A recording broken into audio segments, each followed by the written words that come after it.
Wonder why. They say the most difficult thing is to live and die alone. Oh, and I would give up everything if we could spend some time alone.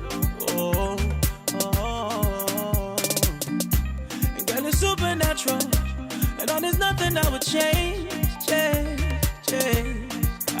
But then you blow my mind, make me back up, press rewind like oh, ay ay ay yo, ay ay ay ay ay yo. Yes, you blow my mind, make me back up every time like so. You bless my soul, oh. Boy, chérie, regarde qui ça vous fait. Baby, so, mes papes, je me satisfais. Oh, parce que you blow my mind, make me back up, press rewind like so. Oh, baby, no, it's a low marathon. Oh, you blow my mind, make me back up every time like so. You bless my soul, oh. Oh, wale, non j'ai même c'est où m'évrer. Qu'aime quoi diffé, quand ça la voyager. Oui, wonder why. Wonder why. Us, IT band.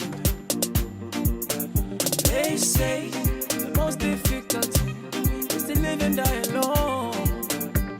Oh, and you can't give up on us now, 'cause in you I found my home. Oh, oh, oh. Then we're good together. I can feel it in my bones. Yes, yeah. You blow my mind. Take me back up, let's rewind like so. Ay, ay, ay, yo. Ay, ay, ay, ay, ay, yo. You blow my mind. Make me back up every time like so. You bless my soul, oh. Oh, that is your Benny, oh, yeah. Oh, that is your Benny, no, yeah. Yes, you blow my mind, make me back up every time like so. You Benny, no, it's a lumen maton, no. You bless my soul, make me back up every time like so. Yes, you bless my soul, never go. Wonder why.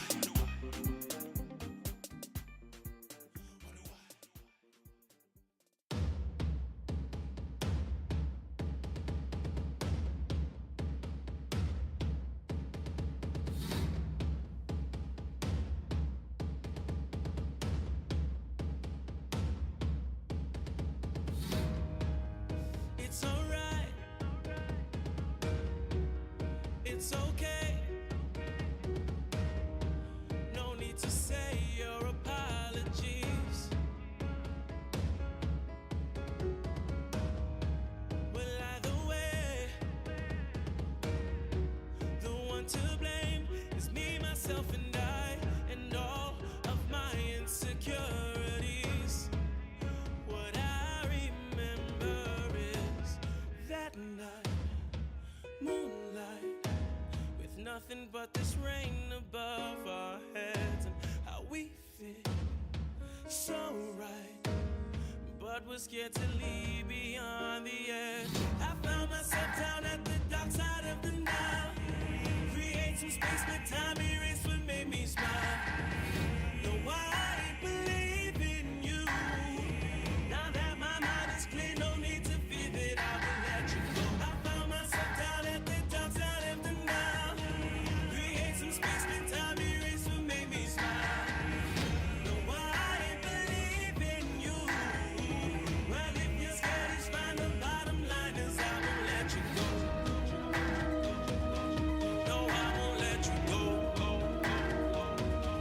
No, I won't let you go. No, I won't let you go. Stole your heart, then abused all your trust and forced you to drunken nights and bad company.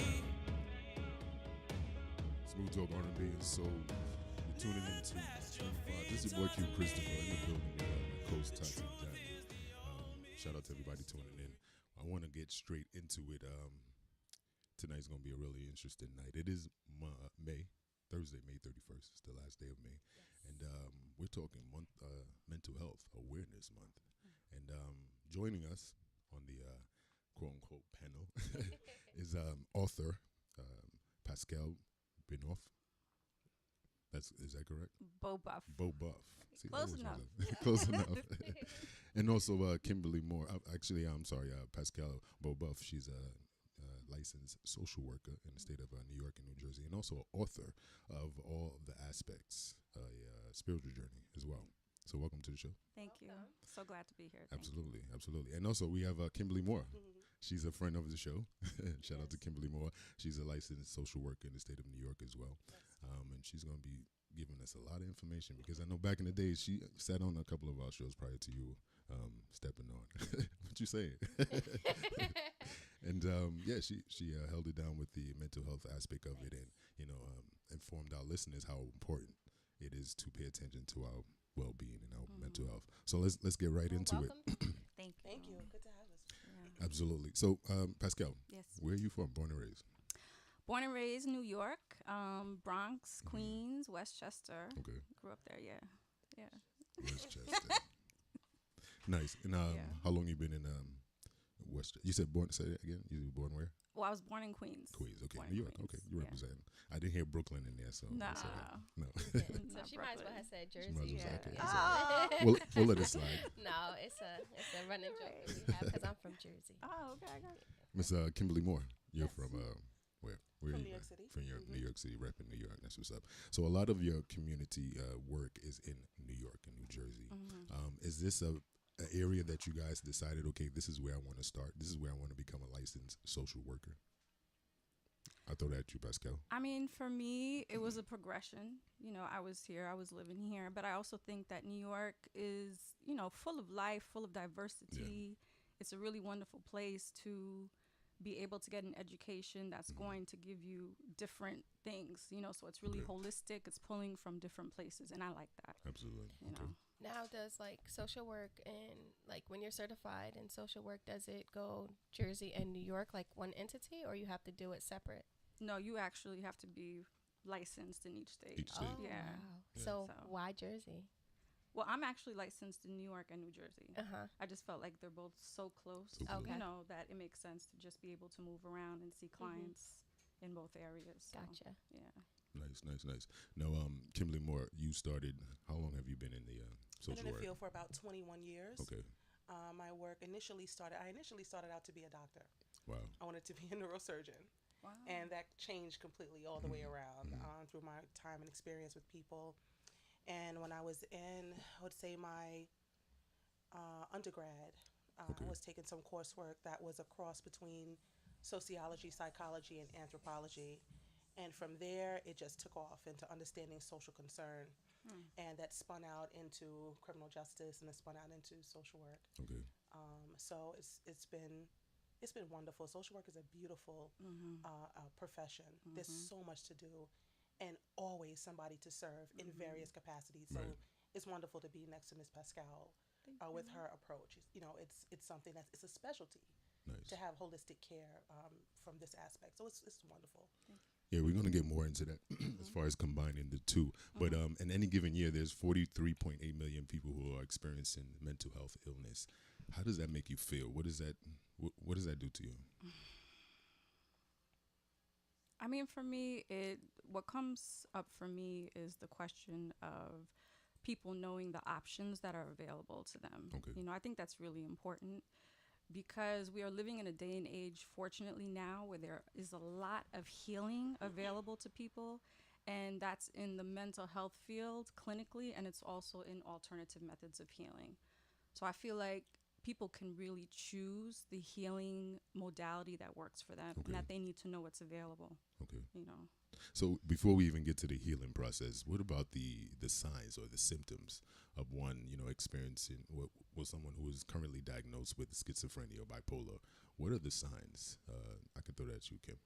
Sure. So there are a variety.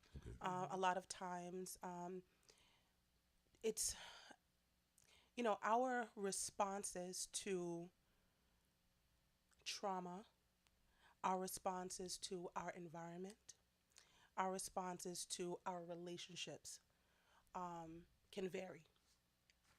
For some, we're talking about years and years of disconnection, Okay. years and years of lack of information, unpredictable circumstances. For others, on the flip side, you might have had a very, very positive experience. However, some setback or some letdown might have taken you and kind of, you spin out into a whole other area of being, right? So it could be anything. It could be, you're talking about histories of poverty, drug use, crime. But from what I've learned over the years, is the unpredictability, not knowing what's going to happen when you come home, not knowing what you're going to walk into, for example, if you're in a relationship, right? If you have a spouse or significant other or family member who is maybe addicted to alcohol or drugs or might have had a long history of trauma or violence themselves. Now, you, as someone who may not have had that directly or just being in relationship with that person, are impacted. So you could fall into these hopelessness, helplessness, worry, Stressful concern, and it just becomes a cycle and a way of being, which could turn into something very, very, very serious without treatment or without support. Sitting and watching someone that you love deteriorate, for example, from a medical issue, from their own mental instability or concerns, generational mental illness, right? You have some of those factors that do it. Is it the generation part? And I feel like that communication between the family should definitely be open so that you can, if your young child is coming up and you notice certain things that are stressing them, certain things that are, you see they're experiencing anxiety. Like, Yes. talk to them, Yes. take them to the doctor. A lot of that awareness is not going on. Exactly, especially with schizophrenia, for example. There's a genetic predisposition to schizophrenia. For depression, there are, I don't want to say there's a genetic predisposition to depression, but without being able to cope, without having tools and factors to cope, you could really find yourself in a real pickle. Okay? When it comes down to, for example, let me think about this. When you're thinking about families, for example, when you have maybe 5 or 6 generations that are kind of living together, and there's maybe a great grandmother, a grandmother, a great aunt, and a great uncle who have all experienced schizophrenia, the likelihood, right, that the mom, the dad, or I'm sorry, the mom or the siblings of those family members is more likely to be schizophrenic than not. Now, how is like a mental illness diagnosed though? Right. So we have what's called the Diagnostic and Statistical Manual of Mental Disorders, which is a tool, right, that is used to kind of look at various factors or behaviors that end up with a diagnosis, right, at the end, with a treatment recommendation, etc. However, it's a tool. Right. It is a tool. It is not the end all and be all. Yeah, because like based on like the description, like depression, sadness, anger, like in my opinion, like just listening, it almost sounds like anything emotional could be considered some sort of mental illness. Right. And, I want to speak on that topic because, thank you for bringing up the Sure. DSM-5. I feel like one of the concerns that a lot of mental health clinicians have, and just people have, is that the DSM-5 is inclusive of all cultures. Because if it isn't, then the question of how valid the testing ability of it comes up. I'm not sure that all cultures are really inclusive, meaning that there are some people who have, and they don't call them hallucinations. There are some people that live in cultures where they see spirits. Most definitely. They hear voices. They have ancestor energy around them, and they're not ill. So how does the DSM-5 include those people and accept them as being healthy? Those are some of the questions that people have as mental health clinicians and healers. Which brings me to your book, All the Aspects. Talk about your book. My book is two things. It was an opportunity for me to journey into myself and to look at some of the experiences that I've had with clients, with my own mental health, with spirituality. And it was one of the best gifts I ever gave myself, to really look at all the different parts of myself and accept myself and embrace myself. It's also an invitation for spiritual healers and mental health clinicians to come together, to work together. Because a lot of times, mental health clinicians, and when I say mental health clinicians, I want to be clear. I'm talking about psychiatrists, social workers, psychologists. Those are some. So when I talk about spiritual healers, I'm talking about a priestess. I'm talking about a santera or a santero, or a Yoruba priestess or an imam. They need to come together to work together, because what I found is that very often they're working with the same type of client. They are working with clients who are hearing things or who are seeing things, but they look at it from a very different perspective. And so there's a need for them to come together and to collaborate and to share information so that the clients who are being serviced by them can really receive the best treatment that's available to them. Now, in servicing others, right?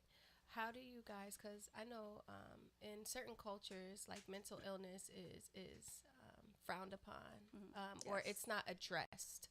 Let's say that it's not addressed. There's a stigma that comes Yes. along with it, and so when you get like clients that are part of that culture where there's a stigma attached to it, how do you like break down those walls in order to establish a rapport and make sure that the person knows that even though it may be a stigma attached, like this is something, like the first step is Right. recognizing it and being sir. How do you like the steps in breaking down that stigma for people? Right. I mean, for me, I think, as I'm hearing you talking about that, to me, that's really about the quality of the relationship that you have with a client. If you have a client where there's trust and where that person feels safe, there is nowhere you can't go with that person. Like they'll trust you to take them wherever they need to go. But it's really crucial that you take the time to create that first. And then they'll let you in and you can talk about what's really happening and what are the real judgments that are there and where do those judgments come from and what do you really want to do with all of that. I'm glad that you mentioned that, because there are a lot of patients that are stuck with a therapist that they feel they're not moving further with, and they don't want to say anything because they feel maybe they're hurting the therapist's feelings. But at the end of the day, I had a discussion with the young man. I said, this is about you. You need to take what you need to take from this situation, from your therapy sessions, and you also need to connect with this therapist. Yeah. This is one of those relationships in your life that you must know work for you in order to move forward. So that's very important, and they have to advocate for themselves. Like, okay, listen, this therapist is not working for me. Who can I speak to? This psychiatrist is not working for me. Who else can I talk to? Yeah, unfortunately, a lot of the people who seek therapy have also been in situations where they were disempowered. Clients a lot of time that come into therapy, they're coming because they want to empower themselves. They want to get a sense of self and find confidence and self-esteem. So when you first meet with the client, you meet that person where they are. And so if the question is about power, you'll know. When you talk to them, you get a sense of what's going on. But it's an opportunity for you to have a discussion about, well, what is your view of power? And in this relationship between you and me, who has the power? Are we both empowered, or do you see me as being the one who's doing the leading? Interesting. And if you do, that's something we need to discuss because it is actually your session. Right. You right. know. Oh, go ahead. I was just also going to add that cultural competency is an ethical responsibility for practitioners. It's important that if there is a person that you're caring for and you're not understanding a little bit about their thoughts or their cultural background or what their practices are, that you feel comfortable asking those questions. Right. And, we are the people a lot of times that are having hard talks with our patients. We have to ask the hard questions. Can you tell me a little bit more about that? You explained to me last week that the spirit of X came to you while you were taking a shower and said X, Y, and Z, what did that person say to you? What did that spirit say to you? Why do you call it a spirit? Tell me, has that happened before? Tell me a little bit more about what that experience was like. What is your takeaway from that experience? I'm not understanding this, or I'm not familiar with that. Can you help me understand a little bit about Now, what if that practice? now, what if you observe that this is not working? How do you approach it then? So again, cultural competency, being comfortable knowing that you don't know. Be comfortable knowing that you may not have the answer. Right, right. It's the client's experience. It's the patient's experience. We are there to travel and facilitate a dialogue of support and encouragement and reinforcement. We're not there to say this is or this is not. I just want to add to that it is okay to say to a client, I really don't know about your culture. I would love for you to teach me. Absolutely. Like, please tell me about your culture. And then you allow that person to be in a leadership role where you are receptive and you are showing them that they are actually empowered, so it's an opportunity for you to learn as well. That power differential can break or make your relationship. Being comfortable speaking up about the role, the roles that exist in the relationship is critical. We have to really continue to be honest without patients. We are not better than, they're not better than, we are here together. And once you kind of establish that, you're good to go. Go ahead, bro. Well, I don't know where you were going. I'm going off a little bit Well, before you do that, then, as far is it about medication? No. Okay, so before you go there, at what point do you talk about medication? A lot of it has to do with symptom management, right? And it is a choice. It is not mandatory. It is a choice. It's one of many treatment options. For some, it's really tapping further into their spiritual experience. If you have a person who has a belief in God or whatever the God of their understanding might be, it might be reconnecting back to that. It might be getting connected again with a family member or friend they haven't seen in a while. It might be having a hard cry right then, right? Then again, it might be I am completely out of control and I'm having a hard time gathering myself, or I'm having a hard time managing my emotions. We might need some therapeutic, psychotropic medication to kind of help regulate some of the SSRI and brain chemistry, right? It might be necessary. Have that talk when you're ready to have that talk. We introduce treatment options.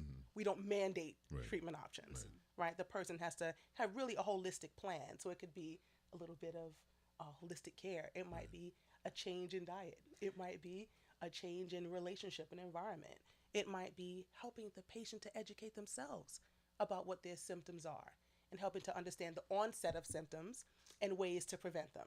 So it's really a bigger picture. Medication is one of many treatment interventions. It's not the end-all be-all. Now, there are some folks who really benefit strongly from injection-based psychiatric medications on a long-term basis. Over the pills that they swallow? Is there a difference? Well, the extended release, for example, the way that certain medication is metabolized and the length of time matters for certain disorders or whatever the case may be. But that's one of many.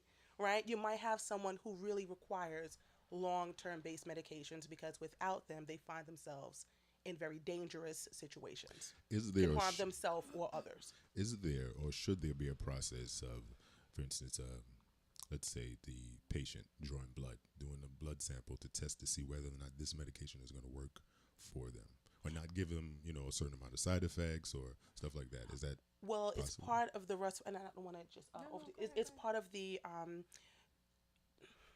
it's part of the care team that's providing the services to the patient to be able to talk about all the various options, to have realistic expectations about change that will occur. It is not going to happen overnight. We're talking about 45 to 60 days before somebody might see a change in regulation of their systems.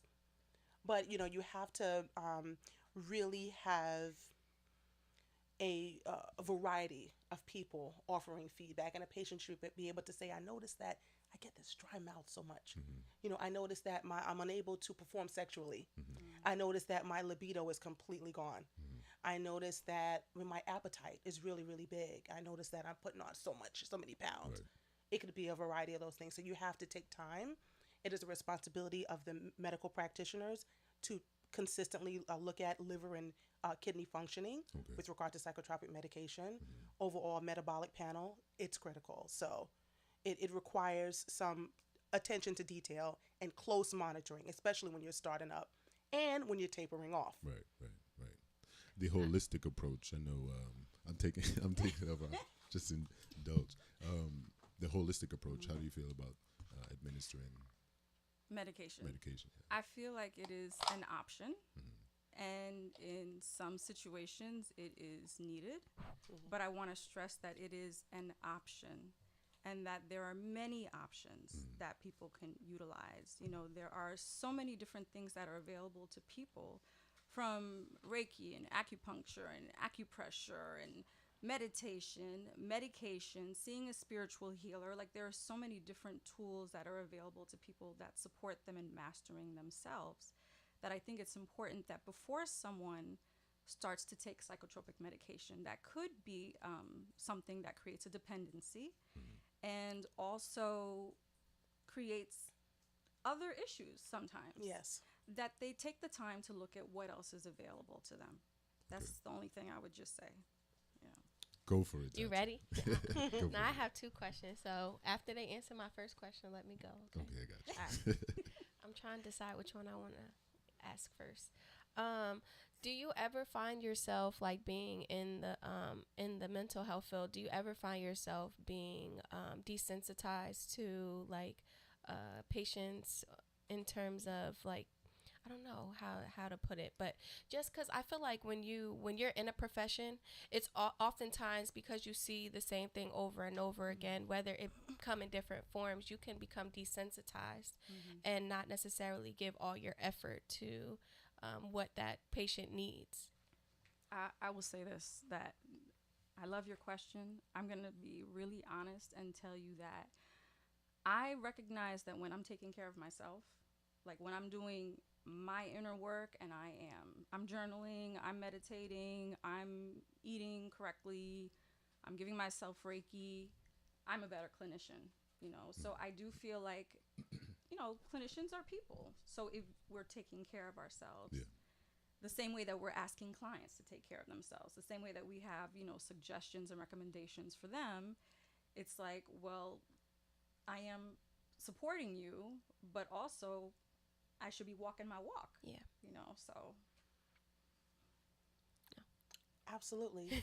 Absolutely. And, and to add to that, part of what we would do as clinicians is reach out to one another. So, you know, Pascal, I might be making a phone call. Yeah. You know, can you work with me through this emotion that I'm experiencing? When it comes down to being desensitized, I would say because of the world that we're in right now, you're even hypersensitive to what's going on. You really feel it, and you feel it more and more. But again, the balance and the practice, it's a work in progress. And it's very, very challenging for people who take care of other people in this capacity. We really take on a lot. You feel it. You're in with the person, especially when you're in that here and now moment, and you find yourself, sometimes you can even kind of see exactly the point in time the person might be talking about. You could kind of stand there and see what's happening as well, or feel them when they're talking. So it's a journey. It's work. Yeah. You really have to have the work and have some tools and some folks in your life that you can reach out to and say, listen, I just came out of this session the last couple of weeks and I cannot listen to this anymore. I am going bonkers right now. You know, I'm having a hard time resting, or I'm worried about these two clients. Or I had two clients pass away. You know, one of the patients told me I'm going to pass away. Another one was unexpected. How do you deal with that when you have another 100 other people that are waiting for you, you know, to be here and there and present? Right. It absolutely is work. Yeah. But again. My other question is, and this is a little distant than what I just asked, but in terms of, I think that oftentimes, like, especially when you deal with like criminals, they use mental health as a scapegoat. And I want to know, like, how do you feel in regards to that? Like, oftentimes, like, you know, when these mass shootings happen for whatever reason, right? The first thing that you hear someone plead is insanity or what have you.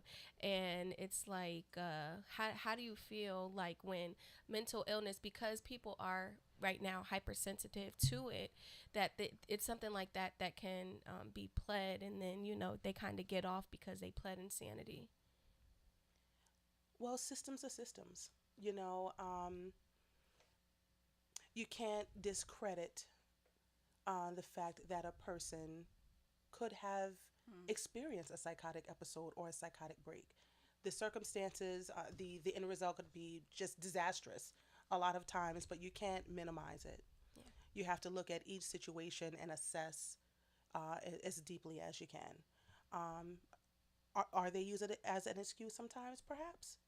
But it's not up to us to decide that. Right. Yeah. We just have to provide the listening ear, the screening, the assessment, and the intervention as necessary. The justice part is the justice Right. part. Gotcha. And I just want to add that I worked in a correctional facility, and I know that depending on the place where people are receiving services, it just makes such a difference, because a correctional facility can create this, sometimes it's very toxic, where people are concerned about protecting themselves. That's all.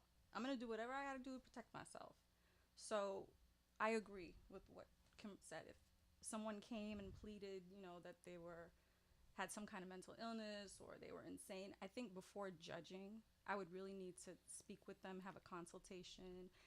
I'm not even going to say before judging, because it's not my place to judge, but just really create a safe place where that person feels like they can open up and talk about what's really going on with them. Okay. And then on the flip side of that too, you have some folks who are justice involved that have had this message of, you've been incarcerated or you are incarcerated, so you are mentally ill and you need SSI. You have that message, and it's just reinforced. So when you step out of incarceration, you're into trying to get back into the workforce, so you're connected to some type of community-based program or whatever. Well, I'm on SSI. I'm going to apply for SSI. Why are you going to apply for SSI? Because I'm mentally ill. Tell me a little bit about your mental illness. Well, I was incarcerated for 10 years. Okay. What is the link between your incarceration and applying for SSI? And tell me a little bit more about that. So you have that. And you have folks who actually, programs who reinforce, pushing the client, to say, because I'm incarcerated, I need SSI. Instead of, let's talk about the remnants of the experience, the incarceration experience, the behavior, the thought process, the maladaptive patterns of communication, right? We're not going to talk about that. We're just going to connect you to SSI. So, there's a cycle of systems stuff that has to be addressed as well. It's pretty good. Can you tell us a little bit more about Reiki? Yes, I would love to. Reiki is a Japanese healing art form where universal life force energy comes through the practitioner and is given to the client, but the practitioner does not control it. It's very gentle. You basically learn symbols that open up certain energy meridians or chakras in your body, so that energy can flow through you and be transmitted to people you're giving Reiki to. It promotes relaxation, it decreases stress, it is gentle, it is powerful, it's healing, it's wonderful. You can do it by laying hands on people, you can also send it to them. And it's been, for me, a wonderful tool. So, yeah. Nice. I mean, I love to promote, self-care and self-love is not selfish. And you talk about a lot about self-acceptance in your book. Please tell me why. Okay. I feel like, first of all, we don't know ourselves. The first rule to managing ourselves is knowing who we are. And that means sometimes looking at things that are not pretty, that don't look good about ourselves. Really being honest about what our own inadequacies are, what our own challenges are, so that we can know who we are and manage ourselves to the best of our ability. And that's what self-acceptance really is. It's saying, these are the things that I like about myself. These are the things that I don't like about myself, but this is who I am, and I choose to embrace and love myself and move forward with who I am. you know, and in doing that, you can also support other people in doing the same thing. So Good stuff. So where can the listeners find your book?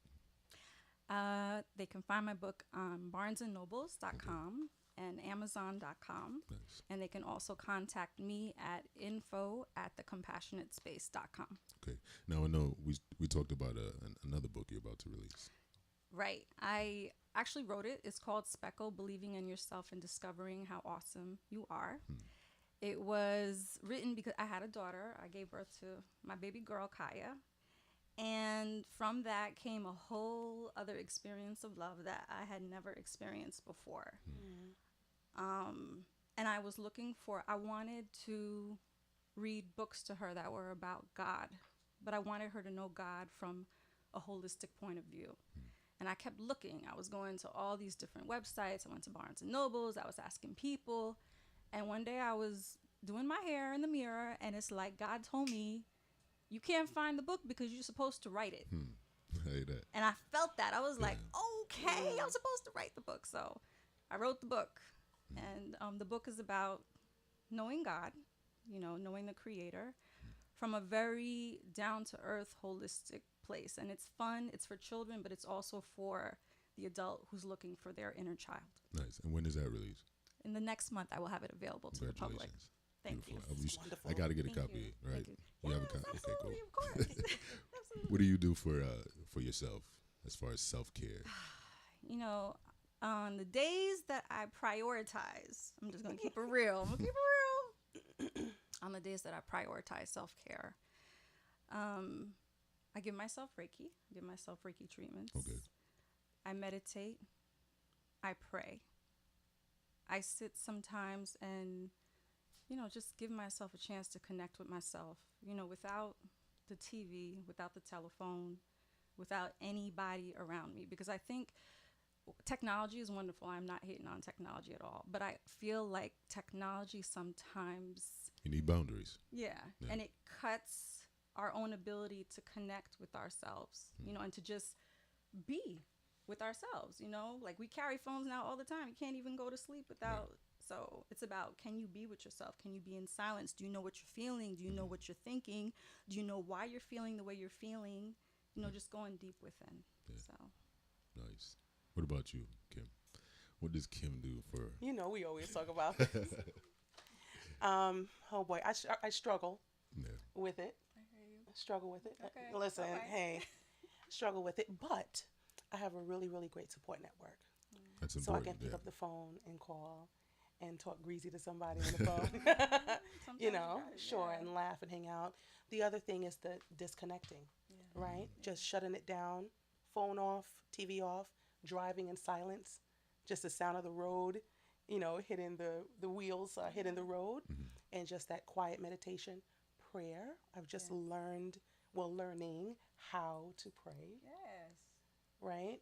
That's a process. Interesting. Not a lot of people can admit that. Yeah, I'm learning pretty how good. to pray, and it's very interesting. Just going through my own growth and transition as a woman, as a provider, as a practitioner, and whatnot. So it's a process, but I do know how to turn up and have a good course. time, Of course, we're from New York. and you know, draw it up real good. Yeah, You know what I mean? Right. Yes.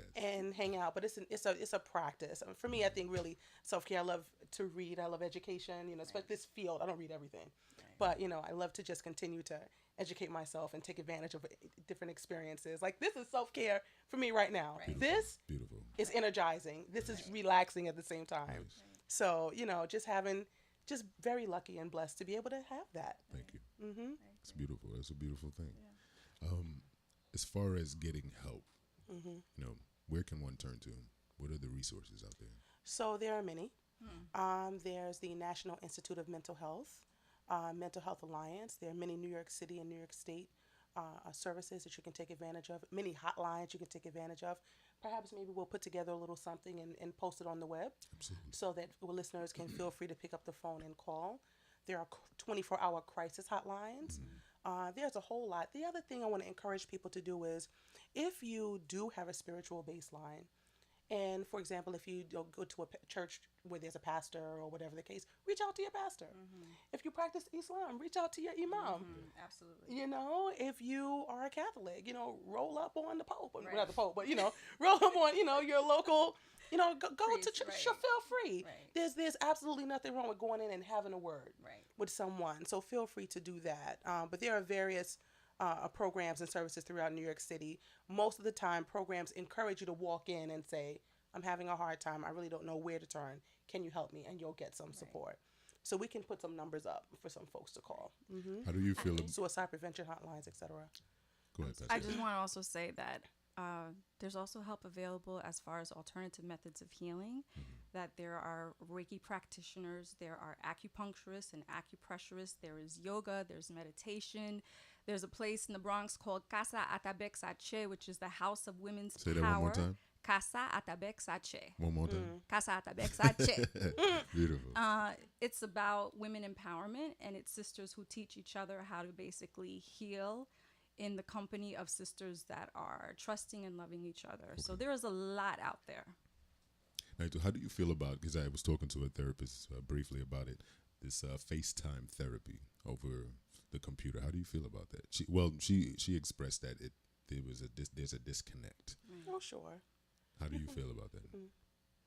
Let's go. I mean, you know, again, we're living in an age of technology. I'm sure that it is, for some people, very convenient. You know, you got to be somewhere in an hour. If you can have FaceTime with a therapist and have a session and it works for you, wonderful. I just want to stress how important it is also to be able to connect with yourself and to be able to interact with other people. I think that sometimes intimacy is lost in the age that we're in, that people don't know how to just talk to each other, look at each other, sit together. You know, just things about body space. There's a lot that we're missing because of technology. So if we could balance those two things, then I think that we would be in the best shape. Nice. And then as practitioners, making sure that you have a network of other practitioners that you can speak to if you get an alarming call or discussion with someone that you know that you're concerned. You know, sometimes we have a discussion with the patient and we're just a little alarmed by it, right? We're not really clear that that person is kind of cleared at the end of that session. Right. They might need some other intervention. So when you're doing that For FaceTime instance, talk therapy, suicidal, something like suicidal or a little homicidal? ideation. Okay. It could just be kind of like a discussion where there's some depth of kind of a hopelessness that is a little beyond kind of where the person should be left alone. Gotcha. You kind of fall into a situation where now that FaceTime call is over and that person is on their own. And you were the last person who got that call. So, you know, there's some mindfulness that you have to have and really be comfortable setting some limits and helping that person to create a safety plan right away for when that call is over. Good. Ladies, I want to thank you very much. This has been a very informative Nocturnal Vibes session. Thank if you you for may. having us. Yeah. I mean, we do rock a lot of R&B music. So really quick, tell us some of your R&B artists, your favorite artists. I mean, right now I'm feeling Zakai. I'm just going to tell you. I Shout love out to him. Zakai. Yeah. Nice. Shout out to Zakai. And what about you, Kim? I know you got a slew of stuff, man. You know, I like everybody. Yeah, That's what's up. everybody. You want to sing something for us? I can't sing. Oh, okay. I was just No. making sure. What about you, Pascal? You singing too? Yeah, I sing, but I'm not going to be singing tonight. Why not? No, it's okay. do it No. wet? No, go ahead. Okay. No. We can be married. But I do want to just say, say that I am so proud of Kendrick Lamar for getting the Pulitzer Prize for Oh. DNA. I just have to say that. Love him. Love his music. I was very, it just felt good to know that he got the Pulitzer Prize for that. Nice. Oh, shout out to Kendrick. That was Yeah. pretty big, right? It Any final words for the listeners out there? Yeah, I do want to say, as someone who started writing books by accident, that, and I love it now, I embrace that I am a writer. If there are any people out there that have a gift that they were not necessarily trained for, and they're questioning whether or not it is purposeful, I want to tell you that it is, and that you should continue to do whatever you're doing because it is a gift that was given to you. Amen. Love it. What's That up, was Kim? for me. Okay. Thank you. That was for you? Yeah. Okay. Nice. So I want to shout out to all the listeners. Thank you for tuning in. Self-love and self-care is not selfish. That's right. Please pay attention to yourselves. Pay attention to your bodies, your mind, every part of you, and pay attention. Pay attention. Pay attention. I can't say it enough. Pay attention, because on a day-to-day basis we encounter, so much stress, different situations, whether if it's at work, in the streets, at home. It's a lot to deal with. And then when it comes to that point, seek help. Absolutely. Seek help. One of the numbers we mentioned, what is it, 1-800 or 188 NYC Well? Okay. Yes, that's one of them. Okay. Right. I didn't know where you're going with that one. No, I was. I'm gonna roll with Well. Is that the number? Yes, it's one of Okay, them. cool. So yes, seek help. Seek help. Yeah. Tati, I know you want to say something. No, You good? we're good. Just want to shout out to our co-host who is off taking care of herself on Miss, the West Coast. Anais. So, Yeah, shout out to her. yes. She'll be back, what, another 2 weeks or so? Well, no. Oh, she's on the hiatus, huh? Stay tuned. She's getting that, taking care of herself. I hear that. That's self-love, self-care. Listen, stay physically, mentally geared up, stand firm while keeping it sexy. This is Nocturnal Vibes. Yeah. 8 hours is keeping us apart. Curse the miles between our spaces. Truth is, without you, life is dark. And you're the light my heart's been chasing. If I could roll the tides, I'd move the ocean floor till we see eye to eye. Our lips could touch and then my soul would feel alive. My mind at peace, my flesh at ease, because you're by my side. Find me here. Take that flight and leave my faith and join me here. Thought that I was deep inside. Live here, my dear. There's room enough for two if you choose to be by my side.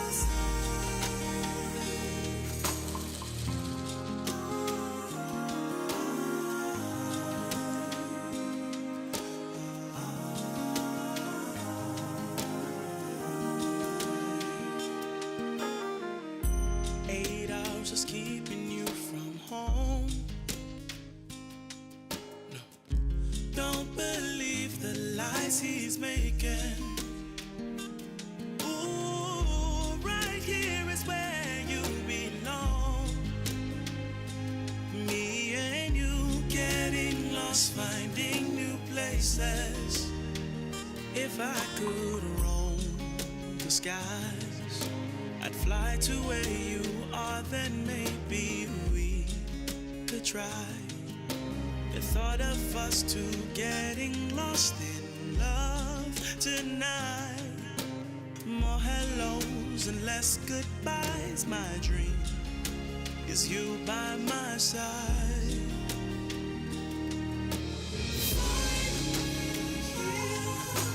Take that flight and leave my faith and join me here.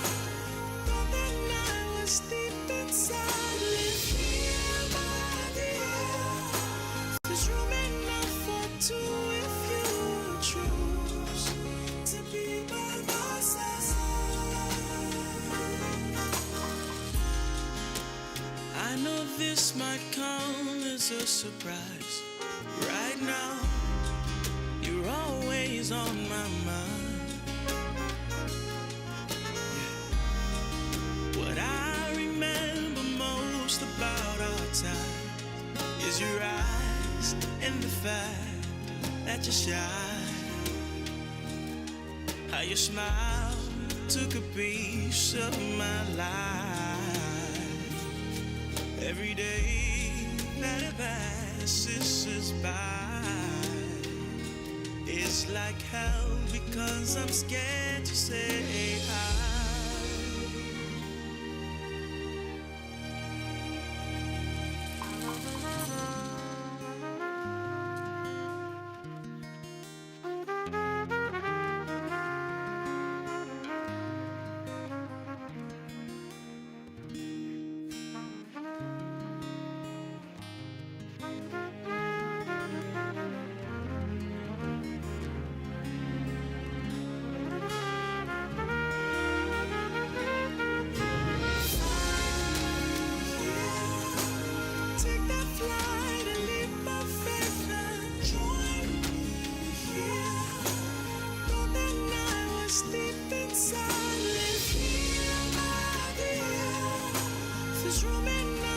do if you choose to be by my side.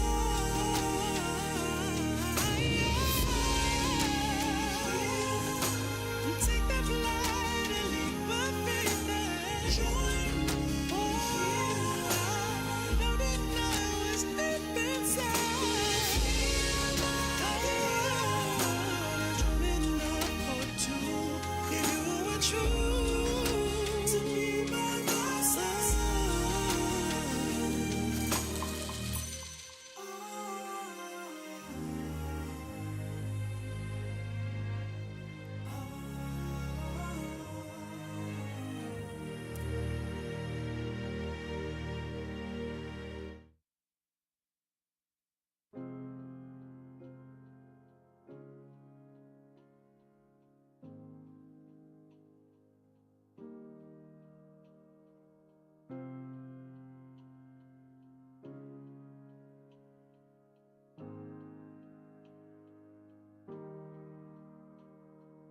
Time heals wounds, that's what they say, to help all that pain go away. But it's all lies.